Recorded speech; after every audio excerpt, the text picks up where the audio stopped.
Get your towers up, get your towers up. Still a nation and rolling around your head. Yo, what's up, everybody? We back.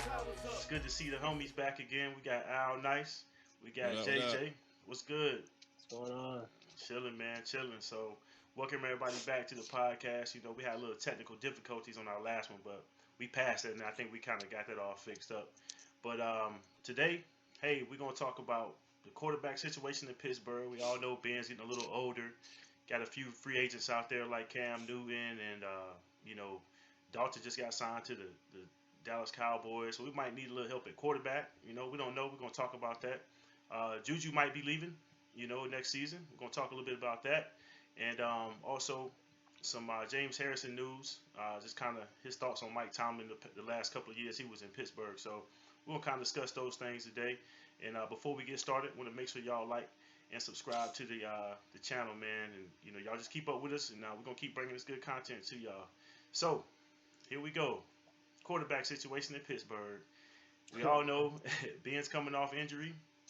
By the time the season starts, he should be at 100%. So let's go, man. Y'all shoot. I know JJ, you had some thoughts and on Cam, and Al Nice had thoughts on Cam, and so let's just go. Okay, let me start this off because. Let me just say, y'all, before we, you audience out there, before we even aired one episode of this show right here, we had a pre-production meeting on a Saturday. And these two guys right here had me hanging on a tree outside of my own backyard. And I told them that Cam Newton might end up in that black and gold. Now, this ain't no shock to me. And here we go. It could really happen, especially if Ben got hurt. And so, you guys y'all kept saying, well, Cam was a starter. He want to start. And I told you clearly that what you want to do and what you're going to end up getting is two different things a lot of times. And so now it's becoming more and more clear that Cam may be a backup for somebody, and it could be us. Well, I mean, hey, I wouldn't disagree with that. What I am saying is, though, so here's the question that I would pose. And, JJ, I'm going to let you speak on this here in a second, but here's what I think.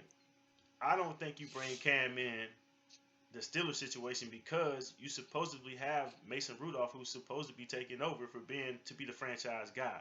So you have two choices as the organization. You bring somebody like a Cam in. It don't even necessarily have to be Cam. Any veteran backup quarterback. I understand the presence of having a veteran quarterback, but you're either going to be getting Mason ready to be the future of the franchise or you're not. So you bring in a Cam Newton. Even if you bring in a Cam Newton, you got to sit him behind Mason. In my eyes, and Cam don't want to do that. Cam definitely is not about to sit behind two quarterbacks when he can probably go out here and make some money. But again, to Al's point, if you ain't getting signed, you ain't getting signed. So what you want to do? Go ahead, JJ. Right. I mean, my whole point on this is the Steelers like Mason Rudolph, and if you bring in a guy like Cam, that's going to ruin the development of Mason Rudolph, but also it's going to put pressure on Ben because now every time Ben messes up, people are going to be talking about, hey, let's get Cam in there. They're going to start chanting Cam Newton. And that's going to disrupt everything as far as in the locker room, as far as, coaches, fans, just team camaraderie. It's going to mess up everything. And we don't need that type of, stuff in our locker room, when we're trying to go win a Super Bowl with this team we got. So, Cam is just going to mess a lot of that up. And here's the thing. He's older. I can see that, but, go ahead. And, he's older. He has injury problems. So if you don't think Mason's the guy, then you're better off going out and getting somebody in a draft, in a couple of drafts, either next year or the year after, rather than picking up a guy in Cam Newton who's probably about to be on his last stretch in his career based on how his injury goes. Yeah, that's what I say. I mean, that's the thing. Are we getting ready for the future, or are we just trying to win games right now? And I understand trying to win games right now, but at the same time, Ben is about to be over. I mean, I think he's done already. He might have one more good season in him this season, but that's if he stays healthy. And y'all know how I feel. Ben's getting hurt again, man. Right. Yeah, and if he gets hurt, and that's when we gonna call Cam. That's the thing. I mean, you got to. I mean, Rudolph's gonna be your starter, obviously. But if Cam's still out there, man, you got to sign Cam to something. If Ben is out for the season, early in the season, of course we put Rudolph out there. But if Cam is available, we got to go get him. Yeah, I guess. Just in case something happens with Rudolph. Yeah, we have a good team. We don't want to salvage this season. We got to make sure we have all the suitcases lined up, man, in case the first 3 suitcases get lost on the airplane. Now, right, but see, go ahead. No, I was gonna say in that situation, that's the only situation I really can see them doing something like that.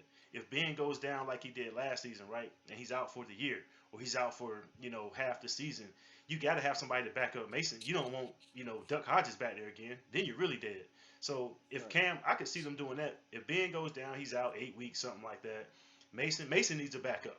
So yeah, now you call Cam if he's interested. You sign him to a deal, to back up Mason. Because if Mason goes down, you don't want to be digging in the bag for a third string quarterback again and looking at an 8-8 season again. So that's the only situation I could see him, somebody like Cam, getting into that position.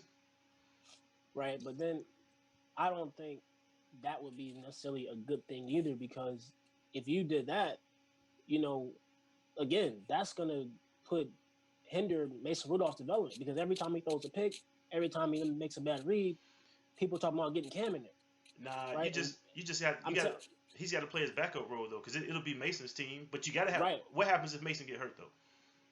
Right, and I understand that, but are you sure Cam's gonna want to play a backup role to a guy like Mason Rudolph? Because Cam's gonna come in with that ego. He's been to Super Bowl. He's won an MVP. Well, So I don't think he's gonna necessarily come in being a backup to a guy Mason Rudolph in his 3rd year. So I just don't think that's gonna mesh well. In terms of 2 guys and egos and a team, I just don't think that would mesh well. And then we're not even talking about him learning the playbook. I mean, Ben goes down. Week 6, he has to come in and learn the whole playbook. So that and that's going to take some time. So I just don't. I just don't see it. I don't see it. In that situation, listen, man, a begging man can't be a choosing man. So if Cam is still sitting on the couch somewhere and he wants to play football, and there's a backup position in the NFL, he has 2 choices. Either he can play some backup position football, or he don't play football at all. Because even right now, I mean, it's the middle of the summer's coming up. Training camps are going to be starting here in a couple of months, and Cam's still sitting on the couch with no home. So, I'll assign him. And long term, what about the long term situation now? See, because Cam, even if we got Cam, that's not long term. Exactly. I don't think so. But the long term situation, man, I'm like, man, shoot, Dak, man, if Dak leave Dallas after next year, I mean, you might. Let me ask y'all this: since we talking about quarterbacks, let's just go ahead and talk about this real fast. All right. If the Pittsburgh Steelers have a championship team, I mean, a killer defense, it's like, best in the league defense and a good running game. Talking about this season? Yeah. Okay. This season and the next season, the next 2 or 3 seasons or whatever. All right. And the offensive line is doing their thing. Well, Ben's contract is over when? After next year? I think after next year, yeah. So if Ben's contract is over and Dak is still unhappy in Dallas after his 1-year franchise tag, he may go on the market and he will be probably very expensive. Now, with this team, would you go out and purchase a quarterback just to get you to the Super Bowl? No. I would. I wouldn't purchase that. Because if you don't purchase a quarterback, well, who are you going to purchase? Well, it could be some more people available. Well, I don't like the draft picks that are coming up. I don't know. But because by that time, I mean, because Ben might retire. Because Ben might retire this year, and he's not going to be here after 2021. So if our defense is still elite, you have a better chance of getting a young quarterback in the draft and having a running game with that elite defense, and they did Ben early in his career. You better off doing that than going out paying top money for a Dak. But by the time that young quarterback matures, man, the defense might be on the downside again. Well, we got to catch. We got to catch this defense, man. We got to catch this defense. Yeah, you got to catch the defense, right? So you can win. That means you got to have some quarterback ideas beyond Ben for the current and for the future. If you look at the plan of a lot of these teams that are going to the Super Bowl, they have a young quarterback with a pretty good defense, and they're not asking the young quarterback to do a lot unless you're Patrick Mahomes. But even if you look at Jimmy G for the 49ers, he didn't do much. They ran the ball throughout the whole season, throughout the playoffs to get to the Super Bowl with a good defense. The Ravens did the same thing. They didn't ask Lamar Jackson to do a whole bunch of in terms of throwing the ball. So that's the plan. If you have a good defense, can't you teach the guy that's already been in the league for a minute. I mean, I ain't saying Dak's a Super Bowl quarterback either, but Yeah. I mean, but can he? Do you think Dak's still on the upside? Because he might be available, man, and Ben might But be on why the would way you? out. But why would you want to pay all that money when Yes. you Oh, can have yeah. a guy on a young rookie deal where you can go out and get other pieces for your defenses for your offense to surround that young quarterback to have a better team rather than go put Yeah. all your money in a free agent like that. That's the Right. key. That's No, gonna That hinder you. no, that's a gamble. yeah. Yeah. Cause I see what you're saying. If it works, it works. Yeah. right, but it's part. I guess that's going to depend on how much money you're talking about and what your cap space is, and Right. what's going to be available at that time. Because Mason, I think he's capable. I mean, I think if you give, I think. I would Yeah. like to see Mason one full season first. If you know Right. what I mean, Right. like after Ben's gone, from what I saw last season, after Ben leaves, I think Mason might have a chance too. Yeah, I think so. Mason's Could be not the a future. quick write off. Yeah, He could be. He I, could I be, they should man. think so, but maybe not as bad as I thought at first. But you He's a know, scrappy guy, man. So I yeah, like he's that. tough. He hangs in the pocket, man. I mean, he makes some good decisions, and he had some guys dropping some balls last season too, and he threw a couple of picks. But I mean, he was a rookie, so Hmm. to Right. step in those shoes and still be able to, mostly lead the team to an 8-8 record. I mean, Ben only played 2.5 games, Right. Hmm. and then Mason pretty much held the rest of the season down. They put Duck Hodges in there, and you had to yank him as soon as you put him in because he was so bad. So like I said, in the situation of the future, I think Mason can be the immediate future. Like you was just saying, our next 2 or 3 seasons, that team stays the same because he's gonna be your best bet no matter what you do because he knows the offense. Right. He's already been there. For this will be his second season. Next year will be his third. So Well, now this would be his third season. this will be his third season. I'm sorry. So well, no, because he was a rookie last year. So Well, technically he was a rookie last year because he didn't play. you talking about rookie his on the season. field, right? Got you. So Yeah, on the field, right. right. But he's your most experienced quarterback in Right. the team. So that's going to be better than drafting somebody brand new and trying to put them in. That's going to be better than spending a lot of money on a free agent to come in to learn your offense. He's going to be your best Right. bet off the bat if Right. he stays healthy. That's my opinion. Yeah. So, Yeah. Right. so And Mason has all the qualities. He has all the qualities. He has all the Yeah. tools to be a good QB. Now Yeah, it's Yeah. about can he put all those tools together? That's the Yeah. hard part. and he's going to But have the if- but- weapons. Right. But yeah, and if you look at him, he's tall. He stands in the pocket. Yep. There's some good things about Mason Rudolph. People, they Yeah. like to trash Mason Rudolph. There's some good things about Mason Rudolph. Yeah. Now there were some bad things last year too. Some of his accuracy wasn't on point sometimes. Sometimes his pocket awareness wasn't there at times. But there were some good things too. Yeah. So and it was his first time playing in a regular season. Coming Yeah. from third string, not getting any reps, and Yeah. playing regular season all of a sudden, that's a lot for anybody. Yep. So I think let's just see how he comes back, develops, and let's see if he can develop into something. I don't want to just Yeah. throw him off just to No. go get Cam or somebody else. No. Cam would never be ahead of Rudolph anyway. I mean, Rudolph his play has not warranted anything to change Yeah. with So. with the structure right there. Well, I guess we'll Right. see in the future, man. We're going to see. So speaking of weapons, man, and the weapons that any quarterback's going to have, one of the weapons that may disappear going into the next season, JuJu Smith-Schuster. I mean, Right. what do y'all think about that JuJu talk Smith-Schuster. of him maybe not being around, 2021? Dang, I mean, JuJu. go ahead. What you think? Go ahead. I mean, That's all I can say. Dang, JuJu. I mean, let's be honest, man. I mean, okay, I play receiver. You know what I'm saying? I'm a receiver at heart, and when I watch football, I look at the receiver position a lot, and we all know the reason why JuJu was able to bust out like he did was because Antonio Brown was on the field. We all can agree on that. Antonio Brown's drawing coverage, he's getting doubles. I mean, because that's going to leave you that number 2 receiver open. Now JuJu is talented, he's good. I don't know if he's a number 1, so Right. that's why I can see Pittsburgh not trying to pay him number 1 wide receiver money. So Right. I can see him leaving off of that because Pittsburgh's like, well, you're not a number 1. You're not Antonio Brown. You're not a Randy Moss. You're not a, you're not a Terrell Owens type. You're not going to necessarily make a difference. You make a difference when other people are making differences, which is fine. And if he demands that kind of money, they're likely not to pay him. I think they can come up with a deal and maybe keep him.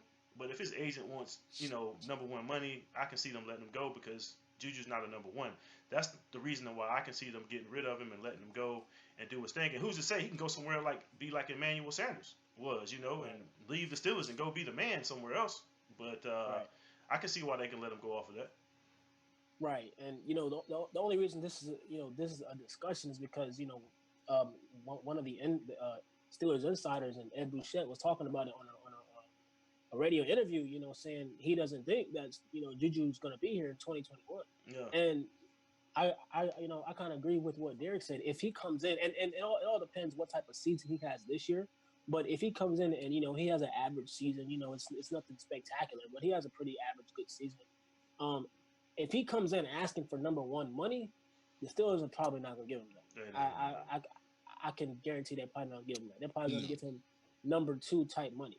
And it's going to come down, is he willing to accept that? And if he's not willing to accept that, they're probably just going to say, well, we'll see you later. Because, they just drafted Chase Claypool. They got Deontay Johnson, and they had James Washington. But I think it's more likely than not that they're going to keep him on some type of deal, because I don't think they're going to want to lose JuJu, because he's a good number two. He's a good slot, mismatch for defense. So, so he's a good player. And he's a fan favorite. Right. But he's not number one. That's all. And see, it's obvious that the Steelers are still trying to search for a number one. I mean, that's very obvious. And they think they found it in Chase Claypool. So now, what do you do with JuJu? Well, I don't know.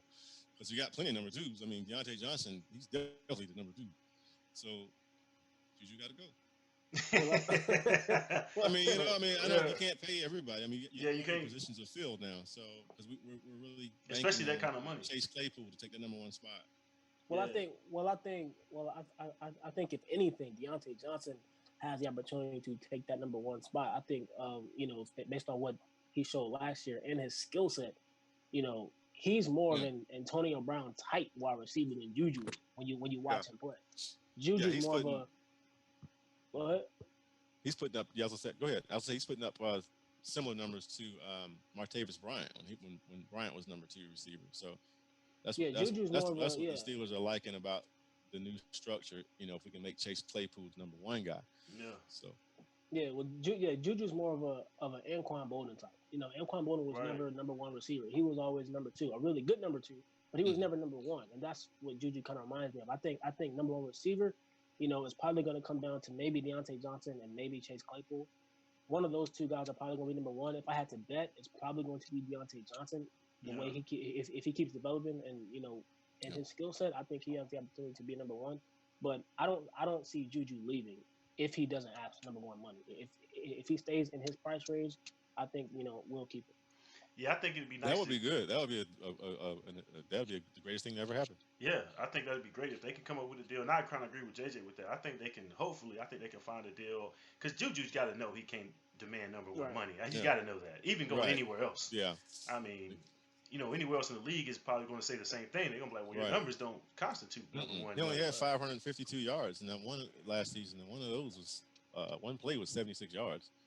I think last year had a lot to do with the quarterback situation. Yeah, the quarterback situation was jacked up too.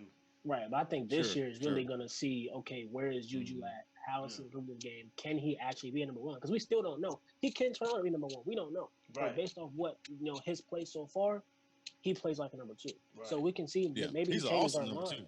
Yeah. Right. He's an awesome number two. So we'll see. Maybe he can turn it into a number one this year. And if Ben does go out again, at least Rudolph has a year under his shoulder now, man. Right. So Rudolph will come out there. He's going to be balling this time if he has to go in again. I feel the same way. Yeah. So that's good.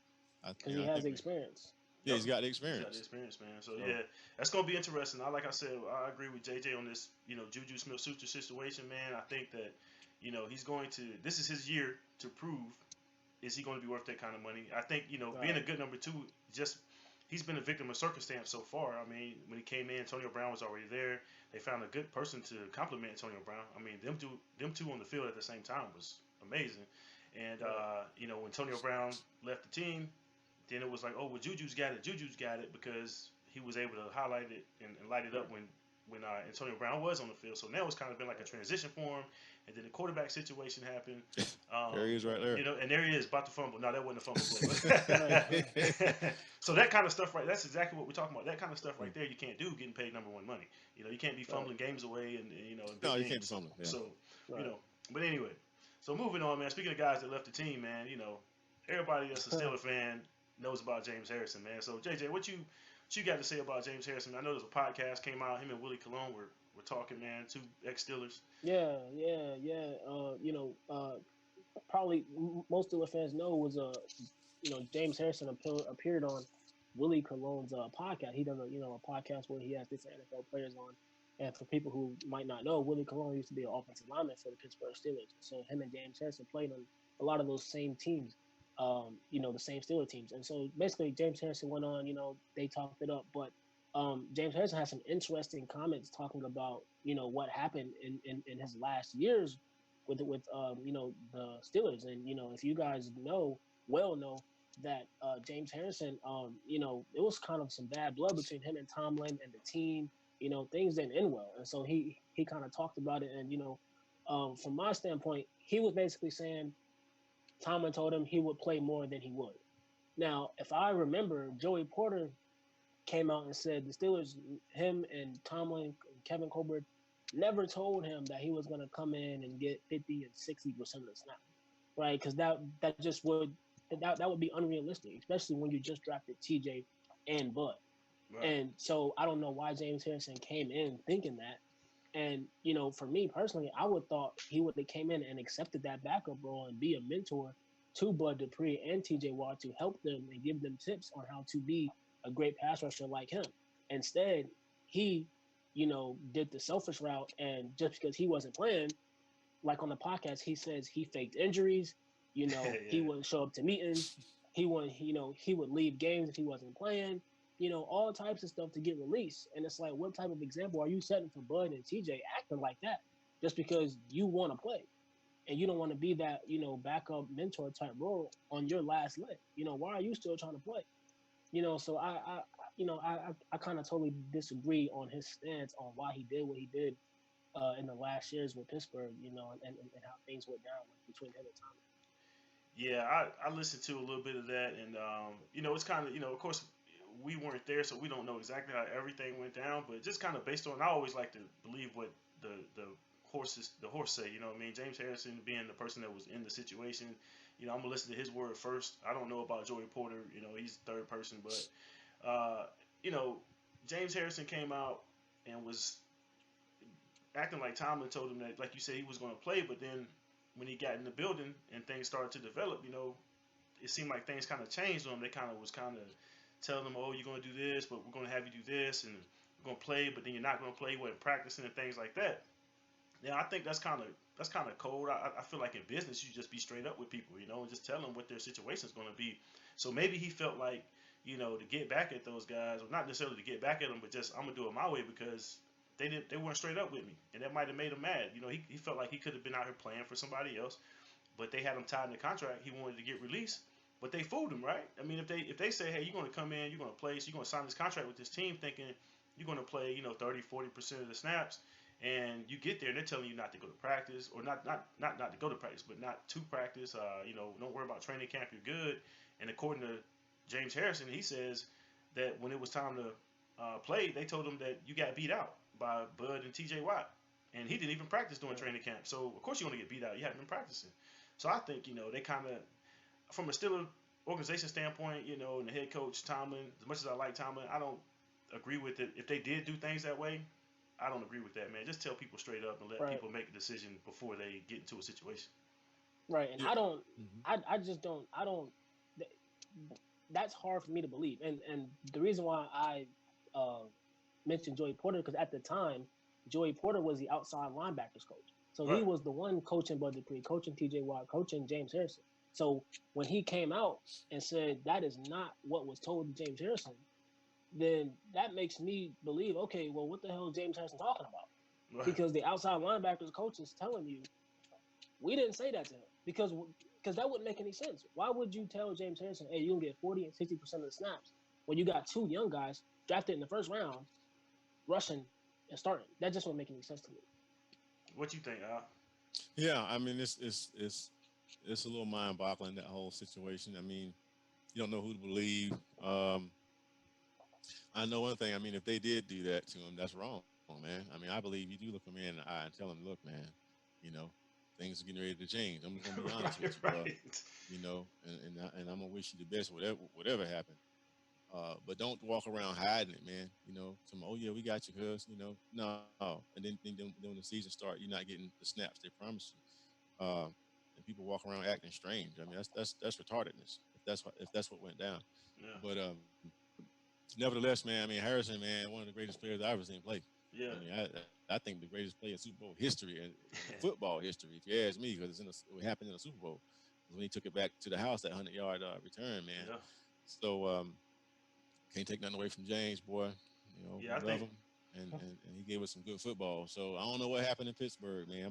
I'm about like Bill Belichick. He said Belichick said, Right. he said he said I don't know what happened in Pittsburgh. Don't worry, I don't know. Yeah. Yeah.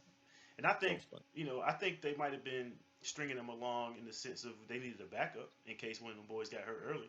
You know, Right. just think about it. If Watt go down or Bud Dupree go down early, he would have been right in there. But Right. since they're playing and they're healthy, you don't really need him right now, and he's just sitting Right. over there looking like, man, he's an awesome backup. yeah, I'm a backup. He said Tomlin said because James said he kept asking Tomlin to release him, and then Tomlin was like, "Well, I would be a fool to release you because if one of these guys Right. get hurt, you're Right. next in line." Right. Exactly. So that makes me believe that was the message told to him all along, and he just wasn't trying to hear it. And see Because- that could have been very well the case, but maybe they didn't tell him that directly until later, right? Maybe they didn't tell. They should have told him that in the beginning. They should have been like, "Hey, man, we're bringing you in as a backup to these two guys. So if one of them goes down, tell him at the beginning of the whole situation. Don't bring him in off of, hey, man, we're gonna let you play. You're gonna be playing, and then when you get him, you're like, oh, well, you're a backup. But then you tell him later, hey, I'd be a fool to let you go because if they go down, tell them that up front. Listen, Right, if but who's to say that wasn't the message all along? Because here's the thing, what player? We've all been football players before. If you're 37, 36-year-old, you're on your way out. Why would it make any sense for you to come in and start over Right. 2 first-round picks? right, That just doesn't make any sense. And I don't see any coaching staff saying, "Hey, we're gonna start you over these 2 first-round picks. You're gonna get way more playing time than them."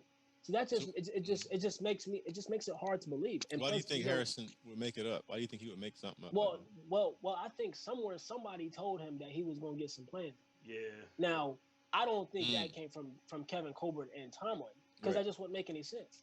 Why would you tell him that? And he's 37 years old when you got 2 first-round picks. yeah, That you just drafted. But then again, that doesn't. I still don't agree with the way he handled things. He handled things almost like Antonio Brown did. Man. Skipping meetings, falling asleep, leaving. That's just you're 37 years old. Why are you? You're better in the NFL. What are you trying to do? Yeah. Right. Like I just know. That's why I didn't agree with a lot of things he did. You He's saying a this- great player. Yeah. Don't get me wrong, but I just didn't agree with that at all. You saying his pride got to him? Right. Look. And look, if you go, if Yeah. y'all see, after the show, y'all can go look up some things Bud said, when that happened. He did an interview on it. He was talking about how, James Harrison wasn't a mentor. He never talked to TJ, never talked to Bud. He wanted to get released. He did things to get released. Yeah, he said he wanted to. He said he told him. He said Harrison said his agent was calling every week, trying to get a release, but they wouldn't. So he just got mad, I guess. Like you said, acting like a child, man. But Right. I wouldn't tell him that to his face. Right. But yeah, I mean, but that's the thing about pro sports, man. Just in general, man. As we, get ready to shut it down on this episode, man. But it's all a business, man. Even the individual person, the individual players are businesses in themselves. They have to do what's best for them, and I agree. And the organization is going to do what's best for them. So that's the thing about it, man. And that's in any situation. You got to do what's best for you. Those guys, that's why fans, you can't get too caught up in this guy or that guy, because like even Antonio Brown situation, we can even talk about that maybe next week. Just his situation and how that unfolded, man. Antonio Brown was trying to do what's best for him, so and it just didn't work out. Well, yeah, it didn't work out, but it didn't work out in the long run because he's not getting back in the league. So yeah, that was more, yeah. Like I said, we can talk about that, in detail maybe next week. But Right. just from a business standpoint, everybody's gonna do what's best for them. James Harrison, he went to the Patriots, and did they go to the Super Bowl that year and lose? Is that the year they lost? Yeah, Okay, yeah. Yeah, they lost. Yeah. So they went and they lost that year, and then so hopefully That was good. Yeah, that was good. And the Steelers organization is a good organization overall. I think they're one of the best organizations in the league. So I think when it comes to handling business, they're going to handle it right. But everybody's don't know how to handle everything properly. So, but anyway, man. Yeah. But anyway, fellas, man, that's a good show today, man. We had some good topics talking about the quarterbacks and JuJu and James Harrison comments, man. And appreciate everybody for tuning in and checking us out. Y'all, like I said, like and subscribe, man. Make sure y'all share. And we'll be back next week, maybe talking about Antonio Brown and his time in Pittsburgh, man. So y'all take it easy. Peace. Get your towels up, get your towels up. Still a nation and twirl it around your head. Get your towels up, get your terrible towels up. Still a diamonds, yellow, blue, and red. Coming at you hard like Harrison on the blitz, Palu Malu style. You can call it a pick, Lombardi trophies.